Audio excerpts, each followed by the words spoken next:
Salut les amis. Et bonjour à tous. Les amis, un grand d'Europe la semaine passée a pris la porte contre Arsenal. Il s'agit du Real Madrid, probablement le plus grand club de l'histoire de ce sport du football.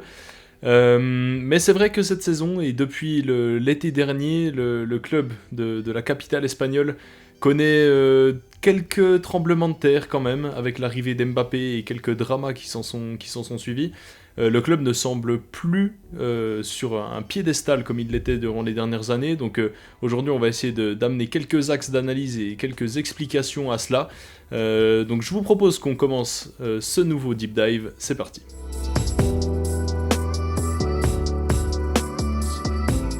Le Real Madrid, les amis, le club le plus titré au monde dans ce sport et particulièrement en Ligue des Champions. 15 Ligue des Champions, rendez-vous compte quand on se rend compte que le deuxième est à 7. C'est vertigineux tout simplement, d'autant que voilà, les hommes de la Maison Blanche ont imprimé une cadence vraiment affolante sur les dernières années. Ils prennent quasiment la Ligue des Champions une année sur deux, voilà, depuis une bonne décennie. C'est toujours autant spectaculaire. Ils ont connu de très très grands joueurs évidemment à toutes les époques. On se rappelle tous voilà, du grand Real Madrid de Cristiano Ronaldo. Depuis quelques années, c'est vrai qu'ils ont dû un peu renouveler l'effectif. Néanmoins, ça n'a pas vraiment entaché ce statut, je dirais, de patron de l'Europe. Vous avez voilà, sous les yeux le fameux match en 2022, ce qui a marqué le début d'une campagne tout simplement de tous les superlatifs où le Real Madrid sort 4 matchs où tout le monde peut-être les voyait perdants et ils arrivent à sortir quelque chose que seuls eux finalement, je pense, sont capables de sortir quelque chose de grandiose. C'est là où souvent on parle d'ADN du Real Madrid. Il y a ce fameux proverbe qui dit à la fin c'est le Real Madrid qui gagne. Ça a très souvent été vrai, notamment voilà, contre le Paris Saint-Germain, contre Manchester City par la suite en demi-finale. Des exemples plus récents l'année passée contre le Bayern Munich également, forcément ça nous a fait mal. Mais voilà, le Real, malgré le fait qu'ils aient perdu des grandes stars, ils ont perdu par exemple Benzema même l'année passée, ont su se renouveler de manière assez constante avec voilà, l'apport de nouveaux joueurs, Jude Bellingham qui a très bien performé, d'autres joueurs de l'ombre comme vous avez sous les yeux Roselu qui une fois qu'il revêtissait cette tenue mythique du Real Madrid, voilà, c'était comme un peu une sorte de cape de super-héros on peut le dire. Et voilà, le Real Madrid qui est tenant du titre à l'heure où on se parle encore de cette Ligue des Champions, malgré le fait que c'était peut-être pas sur ces dernières années le plan de jeu le plus élaboré et l'effectif le plus garni, néanmoins cette magie, cet ADN était toujours vraiment très très présent au sein de ce club. Et cette année, on a assisté justement un peu à la chute de tout ça, et avec Robin on a essayé de dégager, comme on vous a dit, un peu plusieurs axes qui expliquent selon nous ceci, et je laisse Robin commencer tout de suite par le premier. Ce qui s'est passé, je pense, selon moi, c'est que quand on regarde cette équipe-là, tout le monde se battait les uns pour les autres. Les trois de devant, l'équipe était équilibrée en fait. Les trois de devant, Bellingham faisait autant le boulot défensif qu'il marquait des buts importants. Vinicius avait sa place pour créer des actions, pour déséquilibrer n'importe quelle défense sur l'aile gauche. Et Rodrigo sur l'aile droite qui marquait beaucoup, qui était très décisif. L'équipe tournait avec Toni Kroos au milieu, comme on le voit ici derrière à l'image. Il y avait Modric au milieu, il y avait Valverde, il y avait Camavinga, il y avait Tchouaméni. C'était une équipe équilibrée, 3 milieux de terrain, 3 attaquants, les rôles étaient déterminés. Et cet été plutôt, il y a eu l'arrivée de 7 hommes. Loin de moi l'idée de vouloir remettre toute la faute sur Kylian Mbappé, un footballeur exceptionnel, les qualités intrinsèques qu'on lui connaît, vainqueur Coupe du Monde à 19 ans, il est déjà dans le débat du plus grand joueur du monde, disons des années 2020, donc voilà, oui. C'est vraiment un footballeur exceptionnel, mais peut-être que le Real n'a pas fait le bon choix. Malgré ça, cette saison elle était très compliquée, parce que, comme on va le voir après, mais peut-être que l'équilibre a été un peu chamboulé, perte de Kroos, prise de Mbappé, la saison ne s'est pas passée comme prévu, malgré le fait que ces 4 fantastiques existent. Mais on va se plonger un peu plus dans le détail là-dedans, on va partir sur l'analyse un peu plus approfondie, l'analyse des transferts et l'analyse tactique. C'est parti.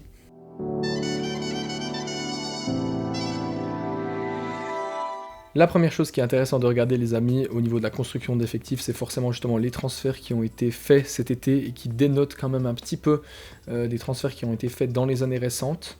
Voilà, donc deux faits saillants que j'ai envie de mettre en avant, c'est forcément la prise de Kylian Mbappé, comme tu l'as dit, l'un des meilleurs joueurs du monde qui était censé compléter cette attaque de stars, qui, voilà, si je peux dire 2 mots dessus, est un joueur, comme on l'a dit, exceptionnel, mais peut-être le joueur le plus déséquilibrant pour une équipe. Quand on regarde ce qu'est capable de faire le Paris Saint-Germain aujourd'hui, c'est vrai qu'il y a un débat là-dessus, on en parlera certainement dans cette vidéo.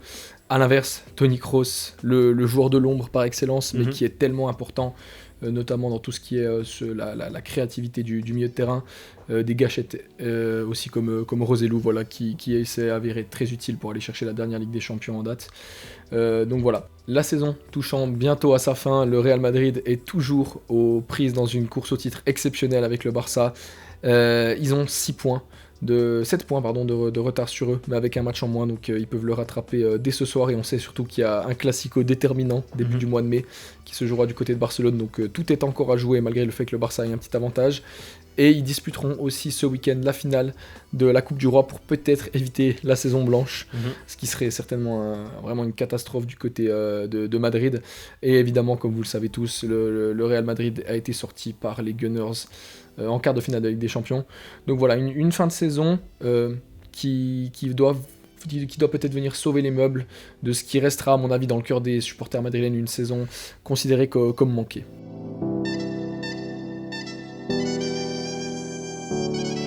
Commençons par le chapitre où il y a le moins de choses à dire tout de même. Les forces du Real Madrid cette saison. Il y en a quand même si tout le monde leur tombe dessus dans la culture de l'instant un peu. Il faut dire qu'ils ont quand même le meilleur gardien du monde en la personne de Thibaut Courtois. Il a été décisif à de nombreuses reprises en Ligue des Champions. Il leur a fait gagner des titres. Ce ne sera pas pour cette saison probablement, à moins que la Liga connaisse un retournement de situation. Mais je pense qu'on peut dire unanimement que Courtois est le meilleur gardien du monde à l'heure actuelle. Oui, alors non seulement à l'heure actuelle, mais même intrinsèquement depuis plusieurs années. Je pense que c'est assez impressionnant quand même, surtout le fait qu'il revienne de blessure. Ouais. On sait qu'il s'est fait les croisés, c'était pas forcément garanti qu'il reprenne son niveau, surtout que Lounine avait assuré un très bon intérim, je trouve. Mais Courtois, non, c'est un gardien, il est tellement fort sur sa ligne. En fait, il a pas vraiment de défaut, je trouve, par rapport à d'autres gardiens. Il a un bon jeu au pied aussi. Il a une aura, enfin, il a quelque chose, Thibaut Courtois, clairement. Il y en a d'autres, des forces dans ce Real Madrid, mais c'est vrai que ça tient en un mot, finalement, c'est les individualités. C'est vrai. On est obligé de le dire. Moi, j'ai envie de mettre en avant, par exemple, Fede Valverde, voilà, joueur qui est très plébiscité surtout cette saison, parce que c'est une des rares individualités qui marche très très bien. Il fait un peu tout ce joueur, hein. Il s'est assuré aussi à plusieurs postes, son poste de base étant évidemment au milieu de terrain. Il a aussi beaucoup rendu des services au poste de latéral droit, suite à la blessure de Dani Carvajal et le fait que Lucas Vazquez ne soit finalement pas une super garantie défensive. Donc voilà, c'est vraiment un vrai team player, ce mec-là qui a la grinta, un Uruguayen. Après voilà, les attaquants c'est pareil, Bellingham, tu as parlé du quatuor, Bellingham, Rodrigo, Mbappé, Vinicius. Si on parle purement et simplement de qualité individuelle, bah, c'est des joueurs qui sont top tier à tous les niveaux, franchement. Peut-être ils sont tous, si on parle vraiment de qualité individuelle, dans le top 5, voire top 10 à leur poste ou attaquant. Maintenant, voilà, on sait que l'accumulation de talent, notamment sur le volet offensif, n'est pas forcément gage de réussite. Et que, voilà... les forces, si elles ne se reflètent que dans les individualités, ça rend ce Real Madrid trop prévisible, aussi un peu, en fait, tout simplement trop limité. Et c'est pour ça que, en fait, si on parle maintenant sur le volet un peu tactique, sur comment font-ils mal, comment matérialisent-ils ce talent sur le terrain, bah ça se matérialise finalement par très peu de choses, hein. Je sais pas ce que t'en penses, mais à part ce genre de transition... Bah en fait, c'est comme s'ils ne savaient pas jouer ensemble, donc en fait la seule manière de s'exprimer, parce qu'on sait que collectivement, quand une équipe attaque, elle attaque bien collectivement, ça se traduit dans les petits espaces. Comment une équipe arrive à déverrouiller des blocs bas, etc. Étant donné qu'on a l'impression que les 4 attaquants du Real ne savent pas vraiment combiner, jouer ensemble, bah, la seule manière pour eux de réaliser des exploits, c'est quand il y a de l'espace, les exploits individuels. Notamment contre l'Atlético, comme on peut le voir ici, le penalty provoqué par Mbappé, c'était à la suite d'une contre-attaque, d'une récupération. On voit tout l'effectif, toute l'équipe de l'Atlético qui était très haute. Mbappé qui peut être trouvé, qui a de l'espace pour avancer, il peut affronter, et là, ben, comme je l'ai dit en début de vidéo, on ne remet pas en doute le talent de Kylian Mbappé, qui même dans un 1 contre 2 peut aller envoyer les 2 défenseurs de retour sur le sol, sur le cul. Et voilà, Clément Lenglet qui est obligé de faire faute, penalty pour le Real. Un autre exemple, contre le Barça en Supercoupe, on a vu ce match d'ailleurs en direct, à la suite d'un corner pour le Barça, Voilà, l'espace s'ouvre et Vini et Mbappé peuvent faire parler leur talent dans le grand espace parce que c'est là où ils sont les plus forts. Et malheureusement pour le Real, c'est pas dans les petits espaces. Donc voilà, Vini et Mbappé qui peuvent prendre l'espace. Vini qui fait l'appel, Mbappé qui peut dribbler Baldé, qui n'est pas d'ailleurs le meilleur défenseur à l'état pur. Et Mbappé qui finit. Donc voilà, c'était un peu les forces du Real. C'est un peu seulement en transition, ce qu'on a vu cette saison, contrairement à l'année passée où avec l'équilibre qu'ils avaient avec le milieu de terrain, ils étaient capables de garder la balle, de faire tourner, de déverrouiller des blocs bas avec les passes de Toni Kroos également. Et cette saison, avec une équipe plus déséquilibrée, effectivement, on a l'impression qu'il n'y a que en contre-attaque qu'ils arrivent à faire mal à leurs adversaires. Tout à fait, et je dirais qu'au-delà d'être déséquilibrés, on parle aussi souvent qu'ils sont limités, et pour moi ça s'est vu pas seulement dans ce genre de gros matchs, mais aussi dans les petits matchs, parce que dans les petits matchs en Liga, le Real Madrid gagne la plupart du temps, encore que c'est clairement pas leur saison la plus folle sur le plan statistique, mais en fait le Real, face à des blocs bas, c'est très compliqué, parce que comme tu l'as dit, dans les petits espaces, ils souffrent d'un manque criant de créativité. Les combinaisons dans les petits espaces, ça passe très peu de fois, faut le dire. C'est pas une solution pérenne, du moins. Et la perte de Kroos, comment ne pas parler de la perte de Toni Kroos, qui était vraiment le maître à jouer de cette équipe. On n'a pas remplacé Toni Kroos par un milieu créatif. À la place, comme tu dis, on a mis Mbappé, qui n'est pas c'est ce joueur qui va justement proposer ces solutions, déverrouiller des blocs bas. C'est pas sa force principale. Quand on regarde bien justement le 11 du Real Madrid, il n'y a pas vraiment de joueurs qui sont forcément capables de le faire. Ouais. Et le problème, c'est que justement, certes, ils sont très forts en transition, comme celle qu'on vient de démontrer. Par contre, contre des très grosses équipes, comme ça a été le cas contre Arsenal, comme ça a été le cas contre le Barça, ils perdent ce match 5-2 finalement, 4-0 Bernabeu, et même contre Liverpool. Oui. Le Real est absent, littéralement absent, parce qu'ils n'ont tout simplement pas les armes pour répondre à des projets collectifs beaucoup plus matures, beaucoup plus rodés, comme on peut en retrouver d'ailleurs plusieurs sur cette année 2025.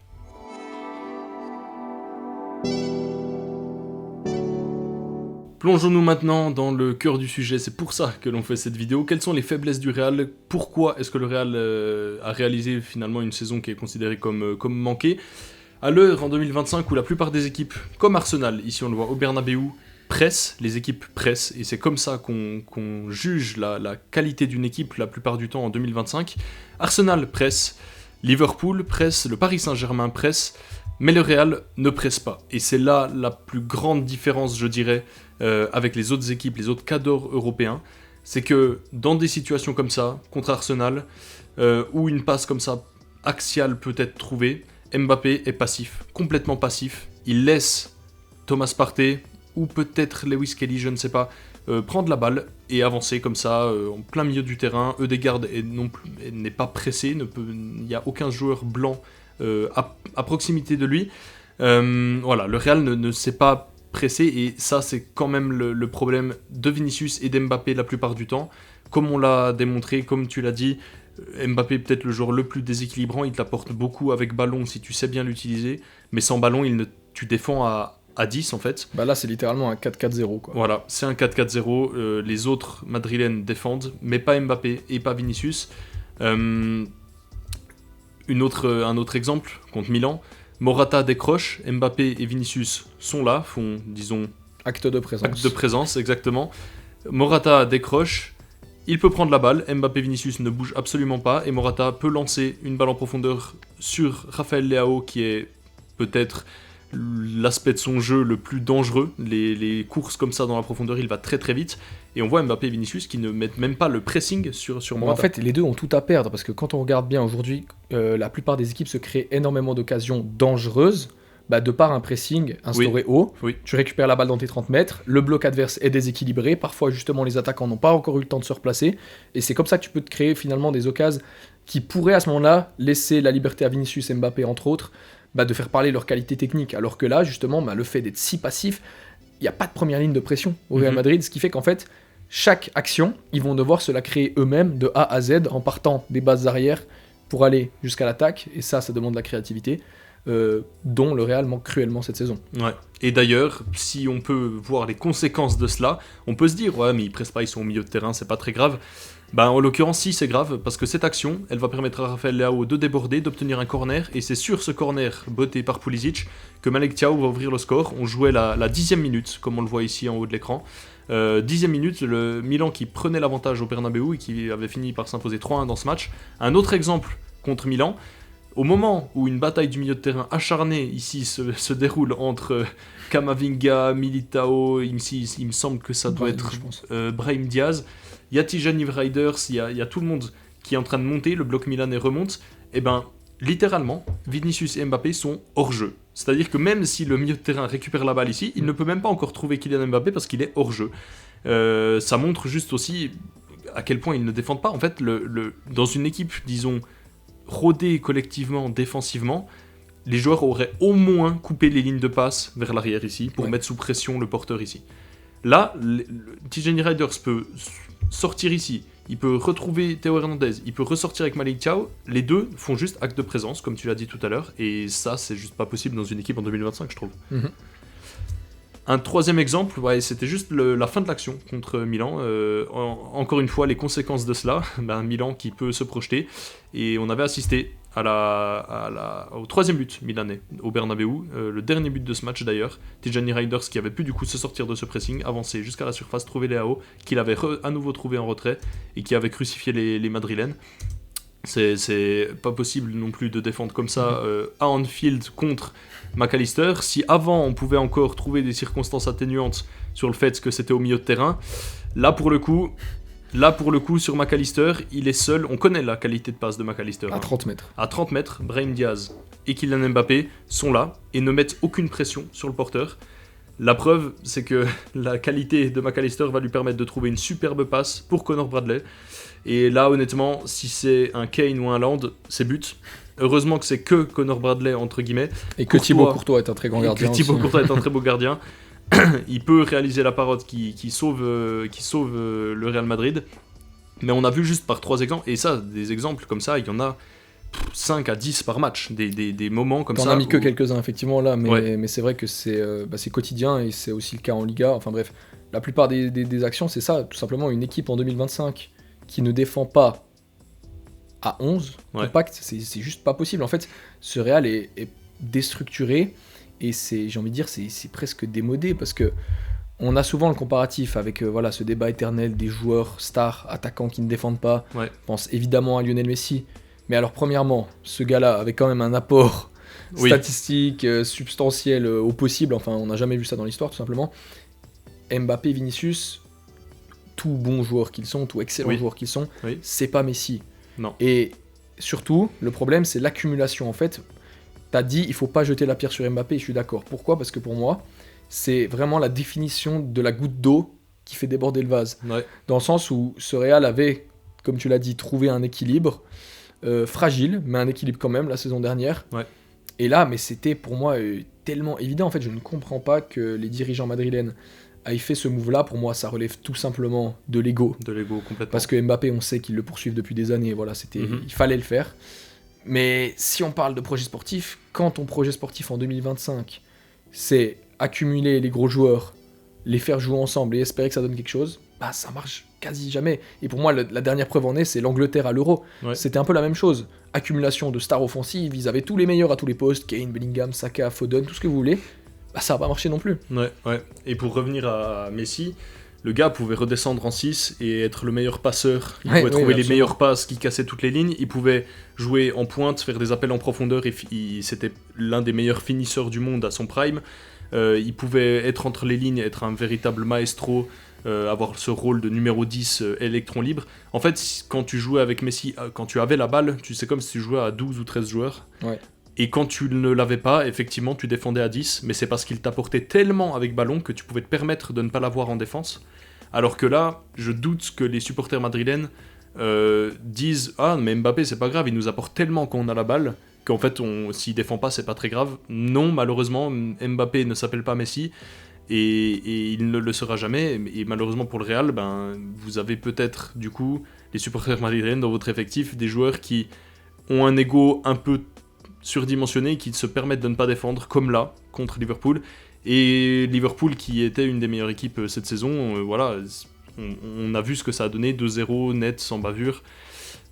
C'est pas avec ce plan de jeu qu'on gagne une Ligue des Champions. Maintenant, si on peut parler des points faibles avec ballon, on a parlé des phases de transition. Oui, le Real Madrid est fort en transition, etc., etc., etc. On l'a vu contre le Barça, on l'a vu contre l'Atlético. Maintenant, ce que j'ai envie de mettre en lumière, Le c'est jeu positionnel. le jeu positionnel. Comment le Real joue avec ballon quand ils font face à une équipe qui sait défendre en bloc. Et ben je te pose la question, l'image dit tout. Bah, en fait, c'est exactement ce que j'ai dit avant. La plupart du temps, ils doivent se retrouver à faire ça, parce qu'en fait, vu qu'il n'y a pas de première ligne de pressing, ils récupèrent pas les ballons hauts finalement. Souvent, ils vont récupérer les ballons bas, ils vont devoir construire. Et pour moi, là où c'était aussi très criant, c'était le match contre l'Atlético. Au retour, on se rappelle qu'ils prennent ce but très très tôt de Conor Gallagher. Ils doivent se mettre à, entre guillemets, faire le jeu, parce que l'Atlético allait certainement pas le faire. Bah, on a dormi pendant 90 minutes quasiment, 120 même. Tout simplement parce que, comme on l'a dit, le Real n'a finalement pas les armes, n'a pas de structure défensive, n'a pas de structure offensive. C'est très compliqué quand tu regardes que ici, on a pourtant 1, 2, 3, 4, 5, 6 joueurs sur la ligne à l'entrée de la surface. En fait, ils sont tous sur la même ligne, ils se tiennent dans la surface, il n'y a pas un joueur qui est capable de prendre le ballon de la tête que veut distiller Bellingham. Parce que le Real n'a pas de numéro 9, ça c'est un débat éternel. La paire de Rosellou notamment. La paire de Rosellou, en fait ils n'ont pas cette arme-là, parce que Vinicius, Mbappé, on sait, c'est pas des joueurs de tête. Le seul qui l'est peut-être, c'est Bellingham, là en l'occurrence, c'est lui qui fait la passe. Parce qu'il a ce nouveau rôle beaucoup plus reculé que l'année passée. L'année passée, pourtant, il a mis des buts de la tête. Bah parce que c'est un joueur qui est grand, qui est physique, c'est un gars qui sait faire... C'est peut-être le seul gars qui sait faire ça, parce que même Hendrik, il est petit. Donc c'est pas non plus son arme principale, loin de là. Donc, comme tu dis, ça c'est comme s'il y avait un manque de réponse totale dès qu'on a le ballon. Et bah par exemple, on n'a plus Toni Kroos qui est capable de distiller ses ballons. Et ça donne lieu aussi, et j'ai envie de le mettre en avant, le Real, c'était, on aimait bien le qualifier de pouvoir de l'amitié. Il y avait une entente, un spirit dans cette équipe qui était inégalé. Vini Bellingham l'année passée, c'était très fort. En fait, ils s'aiment trop entre eux, ils étaient trop humbles entre eux. Moi, j'ai cette image quand ils sont les deux sur le bus, là, ils célèbrent leur titre. Bellingham dit à Vinicius, regardez, c'est le ballon d'or. Vinicius dit à Bellingham, non, c'est lui qui est meilleur, tout ça. Moi, j'ai l'impression qu'on voit de moins en moins ça, et il y a tellement de signes d'agacement sur le terrain. Ils se pointent tous du doigt. La fin de cette action le démontre bien. C'est ça. Après que le centre de Bellingham finisse. Voilà, regarde un peu. Après le centre de Bellingham finisse là-bas derrière, Raya qui peut aller sans prendre la balle. Mbappé dit quelque chose à Fran Garcia, met-la moi dans les pieds. Vinicius pointe vers je ne sais qui là-bas. Bellingham, il a juste les deux talons dans le sol en mode qu'est-ce qu'on fait là, qu'est-ce qu'on est en train de faire, on joue la 63e minute contre Arsenal, on a promis une remontada, il y a toujours 3-0. Enfin voilà, le Real, comme tu l'as dit, est sans réponse, et ça se produit de nouveau. J'ai mis que quelques exemples, on vous propose seulement quelques images, mais ça se produit à tous les matchs. Un autre 63e, c'est que 2 minutes après, Valverde qui déborde, très bien, il met un centre. Vini, Mbappé, comme tu l'as dit, c'est pas des joueurs de tête, ils vont jamais prendre le ballon de la tête. Le seul ici, c'est Bellingham. Sauf que l'équipe est déséquilibrée là, parce qu'on voit encore, il y a 4 joueurs dans la surface. Où sont les milieux de terrain, on ne sait pas. Mais l'année passée, il n'y avait pas Mbappé là. C'était Bellingham qui pouvait aller faire ses courses là, qui avait le rôle de faux 9 de Benzema, de numéro 10, faux numéro 9.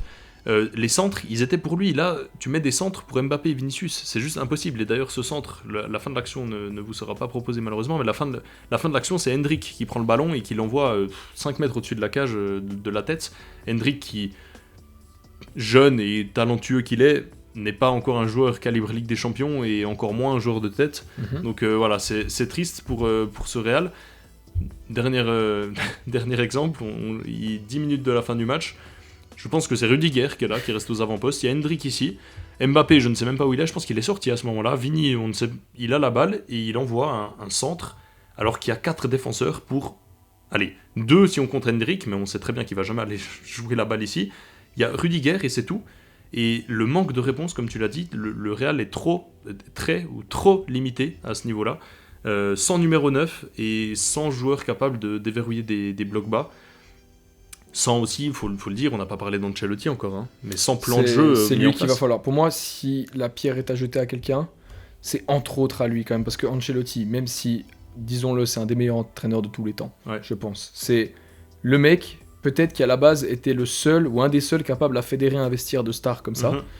Bah, force est de constater qu'il a échoué dans sa mission et que finalement les joueurs n'ont pas progressé. Parce que ça disait beaucoup, Mbappé, vous inquiétez pas. À Madrid, ça va le changer, ça va être un autre joueur. Un peu à l'image de Ronaldo. Exactement, ou même Benzema qui a aussi changé quand il est arrivé de Lyon, on s'en rappelle. Franchement, c'est comme si ce Real en fait n'a pas progressé, j'ai l'impression. Depuis le début de saison, on avait déjà des signaux d'alerte au début. Ce Real gagne mais ne joue pas bien, et même on le disait déjà les dernières années, ça j'ai l'impression, mais cette année ça a vraiment été le trop-plein, ça a explosé, et clairement il va falloir de gros changements je pense, parce que voilà, en ce moment évidemment que ça parle beaucoup du limogeage, du potentiel limogeage de Carlo Ancelotti, pour faire place certainement à Xabi Alonso. Maintenant j'ouvre le débat, faire venir Xabi Alonso, si tu changes pas l'effectif, pour moi ça sert à rien. En fait c'est juste ça, c'est que certes Carlo Ancelotti, moi j'ai quand même envie de lui rejeter un peu la faute, parce qu'il a pas su faire évoluer son plan de jeu, il a pas, en fait aussi je trouve trop peu de remise en question au Real, c'est vraiment peut-être l'axe le plus important que j'ai envie de mettre en avant dans cette vidéo, c'est que pour moi le Real s'est reposé beaucoup trop sur le fait d'être le Real Madrid sur son histoire cette saison, parce que évidemment c'est comme tu l'as dit certainement le plus grand club de l'histoire, ils ont tellement de grands moments derrière eux qui en sont témoins, mais en fait quand ton plan de jeu c'est on est le Real Madrid, on a des individualités, je vais vanner, mais on va fermer le tour à Bernabéu. Oui. Ça prouve quand même qu'il y a un manque d'arguments tactiques, parce que finalement le foot ça se joue sur le terrain, et encore plus cette saison que les autres, j'ai l'impression. Oui, et d'ailleurs, évidemment que le Bernabéu a connu des grandes soirées de Ligue des Champions, évidemment que quand un joueur ou quand une équipe qui est un peu inexpérimentée, comme Arsenal en Ligue des Champions, arrive au Bernabéu, bien sûr qu'il y a une dimension psychologique dans ce stade, mais en fait, le foot, et encore heureux, reste un sport où tout part du terrain. Et on a parlé en début de vidéo de la soirée contre le Paris Saint-Germain. Paris, à la 50e minute, gagne 2-0 cumulé sur les deux matchs. Et qu'est-ce qui fait changer, qu'est-ce qui change la tournure? C'est le pressing de Benzema sur Donnarumma qui amène à l'égalisation du Real Madrid et qui après enflamme ce match. Je vous pose la question, si Mbappé était à la place de Benzema ce soir-là, est-ce qu'il serait allé presser comme on connaît Mbappé? Je ne pense pas. Est-ce qu'il Donc serait ce que allé tu presser sous-entends, c'est que pour que la magie opère, il faut quand même les joueurs aient quand même un plan de jeu pour. Il faut que les joueurs créent cette magie. La magie ne va pas durer éternellement. Ce n'est pas juste on va jouer au Bernabéu, on va renverser des montagnes pendant les 10 prochaines années, puis on va gagner des Ligues des Champions. Il faut que les joueurs amènent quand même et créent cette magie, allument l'étincelle en fait, mettent le feu aux poudres. Et ça a été permis parce que le Real a toujours eu des joueurs top tier, et ce fut encore le cas de Vinicius par exemple. Et moi j'ai aussi envie de mettre cet argument en valeur, c'est que le Real cette année, faut dire ce qui est, pour moi il n'y a aucun de leurs joueurs qui a su vraiment se montrer sous son meilleur jour. Vinicius, je l'ai trouvé extrêmement décevant depuis notamment la perte de son ballon d'or. Franchement c'est plus le même joueur. Bellingham, il a plus le même rôle, il a dû redescendre, et j'ai l'impression que ça aussi ça lui cause du tort. Le seul qui a, on a dit au début de vidéo, les seuls qui ont apporté vraiment satisfaction, c'est Courtois, Valverde, même Rodrigo quand même, qui est toujours un très bon joueur, mais beaucoup de joueurs finalement n'ont pas su, comme tu dis, être les magiciens que le Real attendait, et voilà, c'était vraiment trop peu pour cette saison. Et si on peut terminer pour l'aspect tactique, même à la sortie de balle, par exemple, on voit ici, Courtois plus 4 défenseurs du Real, ça fait un 5 contre 3, donc dans le foot moderne, largement assez de joueurs pour ressortir la balle de manière propre. Non, Courtois allonge sur une ligne de 4. Il allonge en espérant que Vini, Bellingham ou Mbappé gagnent le duel de la tête contre les défenseurs d'Arsenal qu'on connaît en plus, les Saliba, les Kivior, qui sont des joueurs très, très rugueux, en plus très forts sur coup de pied arrêté, donc très forts de la tête. Le plan de jeu, même à la sortie de balle, n'est pas mature, et voilà, le Real, tout simplement, ce qu'il a montré cette saison, c'était simplement insuffisant. Et quand on voit une équipe comme Arsenal qui sait déverrouiller des blocs bas, c'est du mouvement, c'est Ødegaard qui va chercher un homme libre, qui continue sa course. Regardez le comportement de Bellingham par rapport à celui de Ødegaard, justement. D'ailleurs, Bellingham qui continue sa course, Bellingham qui reste ici, qui ne bouge pas, qui ne met pas de pressing. Merino qui décroche, qui vient pour Saka, qui part dans la profondeur, Saka qui finit. Enfin voilà, c'est ça une équipe de foot en 2025 qui a un plan de jeu, rodé depuis des années, et peut-être qu'on a atteint du coup les limites de ce Real Madrid là, de ces nouveaux Galactiques.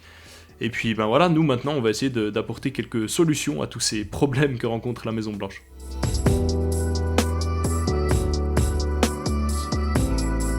Dernière partie de cette vidéo les amis, nos solutions pour le Real Madrid. On a essayé d'imaginer avec Robin une refonte d'effectifs et surtout je dirais une réorganisation tactique pour les joueurs merengues. Donc on va aussi partir d'une base qu'on va considérer réaliste, parce qu'on va pas non plus faire n'importe quoi, sachant qu'on sait que le Real ne vendra pas Mbappé, on sait que le Real ne vendra pas Vinicius. Par contre pour nous, une chose qui est essentielle, c'est qu'il va falloir enlever un des quatre. Ça c'est clair et net, cette équipe est beaucoup trop déséquilibrée, et on sait que celui qui en paiera les pots cassés, ça serait certainement Rodrigo Oui. quand même. C'est pour ça que on procéderait donc à une vente de Rodrigo pour retourner au système de l'année d'avant, à savoir un 4-3-2-1 avec Bellingham qui retrouverait son rôle préférentiel de faux numéro 9 et qui pourrait ainsi apporter toutes ses qualités, notamment dans la surface adverse. Exactement. Le plus important, c'est de garder un équilibre, d'avoir en gros 3 milieux de terrain pour nous. Valverde et Tchouaméni semblent les deux installés quand même. Valverde qui retrouverait son poste de prédilection Voilà. avec Carvajal qui reviendrait de blessure en latéral droit, voire Alexander Arnold qui serait sur le point de signer au Real Madrid. Pourquoi pas, ouais. On l'a pas mis parce que pour nous, c'est pas la meilleure option De nouveau. défensivement. Ça semble être un transfert un peu d'ego de nouveau de la part du Real et d'Arnold. Ça fait C'est des surtout années qu'on en un parle. transfert galactique, quoi. C'est prendre le nom qui a le plus la cote à ce poste-là, bien que ça ajouterait encore plus de déséquilibre. Ouais. C'est pour ça qu'on met Carvajal. L'année passée, Rodrigo était juste à la place d'Mbappé. En gros, ce n'est pas les deux qui joueraient devant, plutôt Bellingham un peu sous les deux, mais Vinicius bien plus porté à gauche et Mbappé bien plus porté à droite. C'est le sacrifice qu'on décide de faire parce que si on part du principe que les deux sont des ailiers gauche, il n'aurait pas fallu recruter Mbappé l'été passé, mais maintenant qu'il est là, plus le choix. Ouais. Plus le choix. Mbappé doit jouer de l'autre côté que Vinicius, et Vinicius apporte tellement plus à gauche que Kylian Mbappé, donc voilà. Bellingham dans ce rôle de faux numéro 9, de numéro 10, qui apporte autant dans le jeu qu'à la finition. Et puis, pour pallier au manque de Toni Kroos, au départ de Toni Kroos qui n'a pas été remplacé cette saison, il nous faut un milieu créatif. Le milieu créatif le plus probable que l'on note maintenant, c'est Alexis McAllister de Liverpool. Est-ce que c'est faisable ou pas ? Pendant longtemps, on parlait de Kimmich à un moment donné. Il y a un profil comme ça, en fait, un profil créatif qui est capable de dicter le tempo du jeu, un peu comme à l'image d'un Pedri, à l'image d'un McAllister, à l'image d'un Kimmich. Peu importe qui signera finalement, qui signerait au Real, mais il faut un profil comme cela.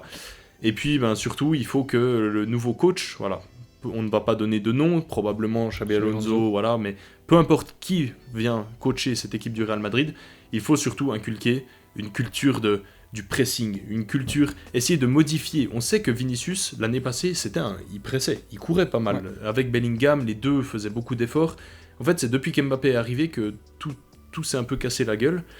Il faut que le nouvel entraîneur arrive à inculquer à Mbappé cette culture du pressing, faire comprendre qu'en 2025, le foot, ça passe par le pressing. Vous avez tous vu la statistique du coup d'Mbappé, le nombre de kilomètres parcourus par moyenne, c'est l'attaquant qui court le moins en Ligue des Champions.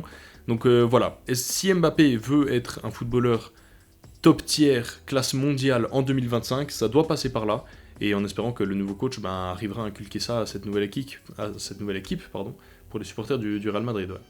Pour conclure cette vidéo, les amis, la petite tradition de fin de vidéo va être perpétrée. Robin va vous donner son non-popular opinion du jour. Alors nous t'écoutons. Je m'adresse directement à tous les fans du Real Madrid qui regardent beaucoup de matchs. Je vais dire que pour moi, cette saison, si on avait voulu qu'elle soit réussie du côté de la Maison Blanche, il aurait fallu installer et titulariser à tous les matchs soit Luka Modric, soit Ceballos au milieu de terrain, pour avoir un profil créatif. Je pense que cette saison, si on voulait avoir un minimum d'équilibre, il aurait fallu titulariser soit Luka Modric, soit Ceballos à tous les matchs, surtout les gros en Ligue des Champions. C'est mon non-populaire, les fans du Real qui regardaient plus de matchs du Real Madrid que moi, probablement. Dites-moi ce que vous en pensez, si vous êtes d'accord que pour équilibrer votre équipe, il aurait fallu titulariser Ceballos ou Modric à tous les matchs cette saison, notamment en Ligue des Champions. Donc à la place d'un des quatre. À la place d'un des quatre ou d'un des autres milieux de terrain. Ok. Voilà. À la place de Tchouaméni, à la place de Camavinga, peu importe, même à la place de Valverde, même s'il a été replacé à droite finalement. Donc voilà, c'est mon non-populaire, n'hésitez pas à me dire en commentaire ce que vous pensez de mon opinion, et puis vous pourrez également aller voter sur la story sur notre compte Instagram, auquel je vous invite à aller vous abonner.